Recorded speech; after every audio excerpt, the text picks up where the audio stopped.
Hello, friends, and welcome to Sleepy Classes in another premix for your polity and governance. Now, very importantly, आज के polity के premix के अंदर हम कुछ static elements देखेंगे और साथ ही में governance के अंदर जो कुछ current aspects and affairs news में रहे हैं उनको भी देखेंगे. तो चलिए बढ़ते हैं अपने पहले क्वेश्चन की तरफ. पहला क्वेश्चन अब कहता है कि इनमें से कौन सी स्टेटमेंट सही है about finance commission. Static question है, आसान क्वेश्चन है, लक्ष्मीकांत वाला क्वेश्चन है. ये क्वेश्चन आपको आना ही आना चाहिए.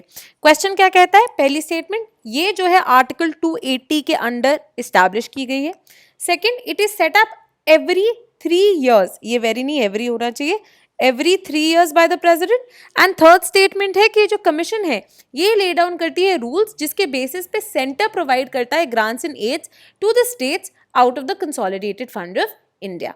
आपके ऑप्शंस है A 1 and 2 only, B 2 and 3 only, C 1 and 3 only या डी 1, 2 and 3.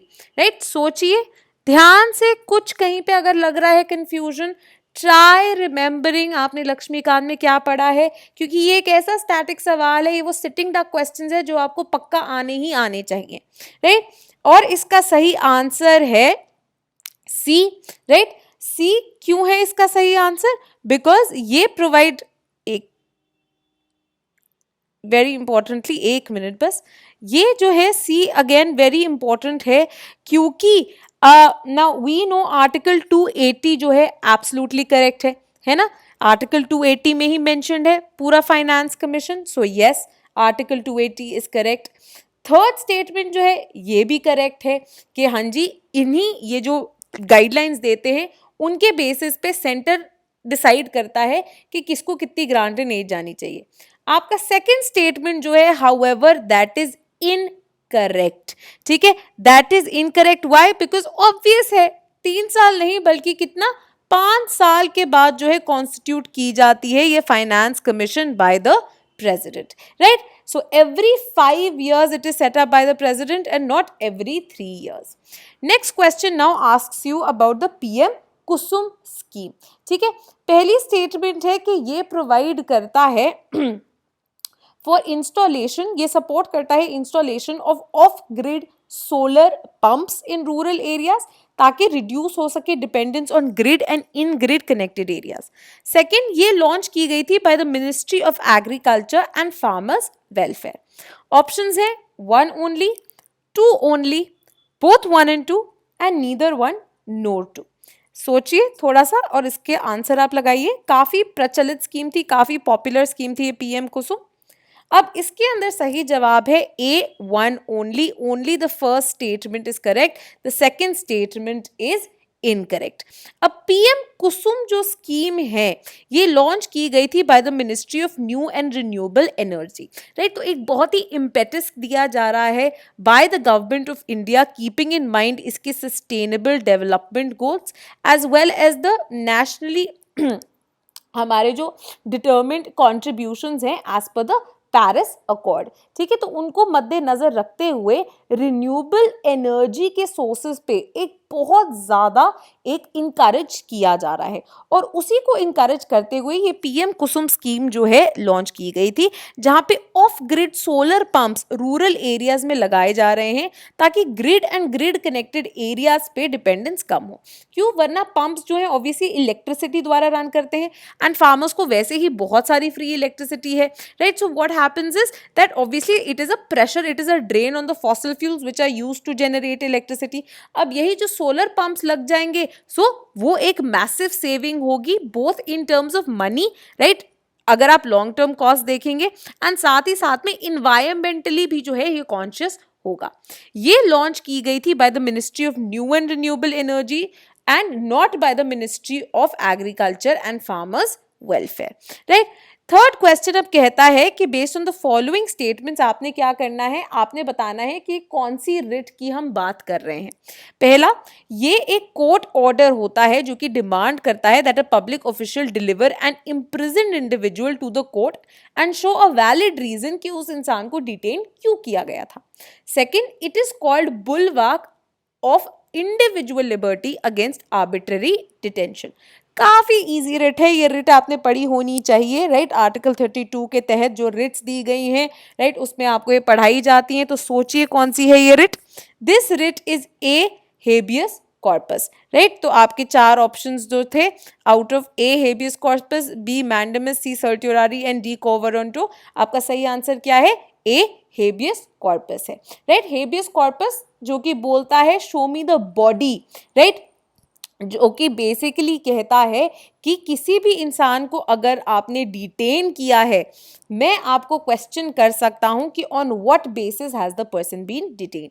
इनफैक्ट आज ही बॉम्बे हाई कोर्ट ने जो है पहले रिजेक्ट कर दी थी अर्नब गोस्वामी की जो रिट पिटिशन उन्होंने डाली थी, राइट। नाउ अगेंस्ट दैट आज ही उनको बेल जो है ग्रांट की गई है बाय द सुप्रीम कोर्ट, ठीक है।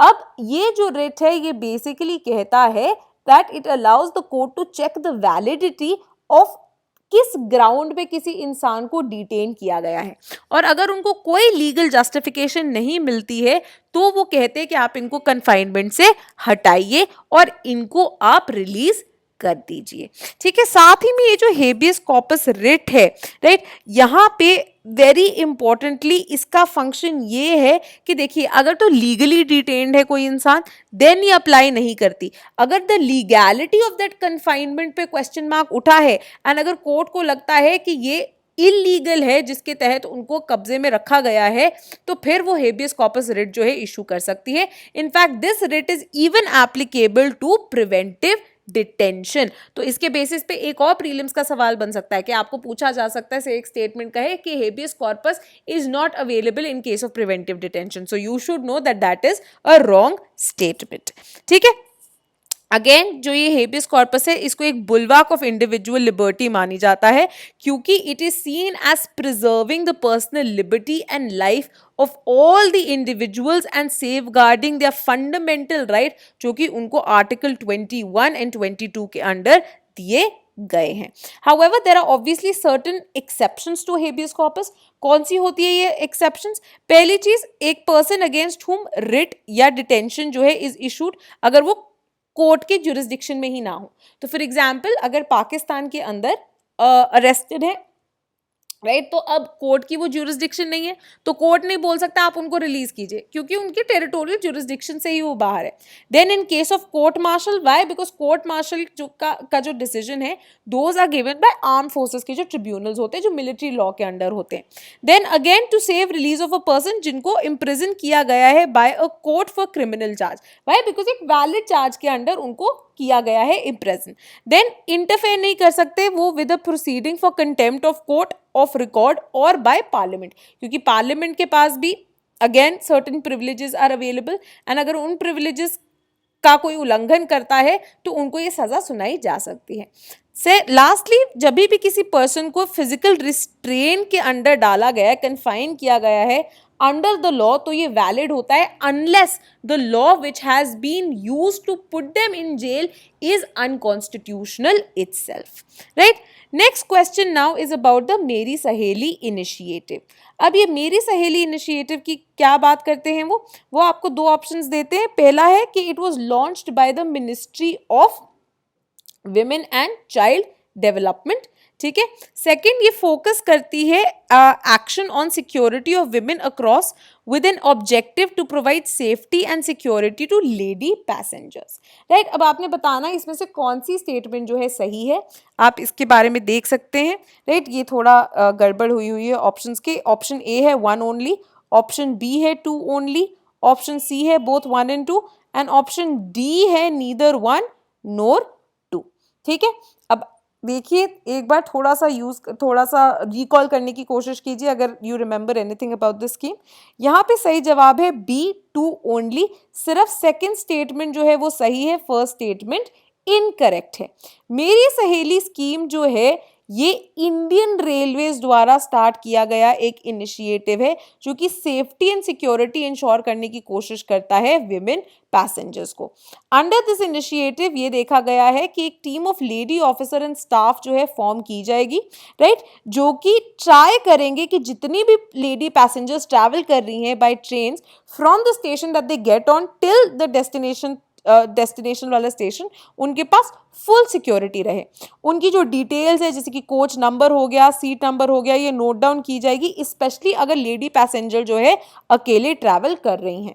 साथ ही में जो पैसेंजर है उनको बताया जाएगा कि आपके पास रेलवे प्रोटेक्शन फोर्स सिक्योरिटी का हेल्पलाइन नंबर है, जीआरपी का हेल्पलाइन नंबर है, एंड और भी प्रिकॉशनरी स्टेप्स जो है उनको बताए जाएंगे ताकि उनकी सुरक्षा आराम से की जाए। Right, last question now is a relatively easy question, but again काफी चर्चा में रही है 15th finance commission because of the extension of its term, because of the kind of responsibilities जो कि इन पे और सौंप दी गई with the formation of JNK, with the requirements of infrastructure and defence facilities. तो क्वेश्चन क्या है, who is the chairman of the finance commission? More often than not ना कई बार हमें छोटी छोटी चीजें होते हैं यही भूल जाते हैं। आपके ऑप्शंस क्या है? ऑप्शंस है A KC Niyogi, B JM Shelat, C doctor KV Reddy, या D NK Singh. And try कीजिए अगेन रिकॉल करना, इनका नाम काफी ज्यादा आपने रिपोर्ट्स में, न्यूज़पेपर में पढ़ा होगा। द सही answer is D NK Singh. 15th finance commission जो है again has been extended, and इसके ऊपर जो है अब कोविड टाइम्स का आइडिया जो है वो भी एसोसिएटेड हो गया है। इनफैक्ट अभी रिसेंटली ही एक रिपोर्ट प्रेजेंट की गई from 2021, 2022 to 2025 to 26, and it was titled finance commission in covid times. इसके चेयरपर्सन जो है NK सिंह है, राइट, जिन्होंने काफी ज्यादा दारोमदार संभाला है of the finance commission. Right, ये रिपोर्ट जो है अभी पब्लिक नहीं की गई है, एंड पॉसिबली जल्द ही इसको टेबल किया जाएगा पार्लियामेंट में along with an action taken report by the finance minister Nirmala Sitharaman, जब वो यूनियन बजट पास करेंगी next year on February 1st। ठीक है, so this was all for your premix. Before going just to let you know, Diwali आ रही है, दिवाली का time शुरू हो रहा है, राइट, खूब मजे कीजिए, have your festivities with your family, enjoy some good time, but at the same time पढ़ते भी रहिए, प्रिपरेशन भी करते रहिए, से नो टू फायर क्रैकर्स भी हो, बट साथ ही में स्लीपी क्लासेस आपकी दिवाली को और स्पेशल बनाने के लिए मेंस वाली दिवाली कूपन लेके आया है, जिसके अंडर आपको 10% ऑफ मिलेगा on all our men's products. So if you are planning on writing, अगर आप लिख रहे हैं मेंस 2020, तो हम जो क्रैश कोर्स रन कर रहे हैं as well as answer writing series, जो आपका टेस्ट सीरीज है वो भी रन कर रहे हैं, उसके ऊपर आपको 10% ऑफ मिलेगा। Apart from this, for students जो कि 2021 की प्रिपरेशन कर रहे हैं बट दे हैव रियलाइज्ड कि आंसर राइटिंग इज समथिंग जिसकी प्रैक्टिस हमें पहले ही शुरू कर देनी चाहिए because it takes a while to inculcate, तो ऐसे बच्चों के लिए भी हमने एक 108 डेज का आंसर राइटिंग प्रोग्राम शुरू किया गया है ताकि बिगिनिंग से ही आपकी फाउंडेशन स्ट्रांग हो जाए। बिकॉज वी रियलाइज कि प्रीलिम्स एंड मेंस के अंदर इतना टाइम नहीं होता कि आप रिवाइज भी कर पाएं और अपनी आंसर राइटिंग की जो कैपेबिलिटीज हैं उनको भी बहुत ज्यादा इंप्रूव कर पाए, right. So for all these courses 10% discount जो है वैलिड होगा by applying the coupon code mains वाली दिवाली। इसके बारे में और बताने के लिए कल भी एक वीडियो जो है आएगी। ये जो कूपन है ये 15 नवंबर तक वैलिड रहेगा। वेरी इंपॉर्टेंटली हम बैच 2 जो है अपना 108 डेज के मेंस आंसर राइटिंग प्रोग्राम का उसको लॉन्च कर रहे हैं। So keep your self updated, इसकी डिटेल्स और आप और जाके हमारी वेबसाइट पे देख सकते हैं।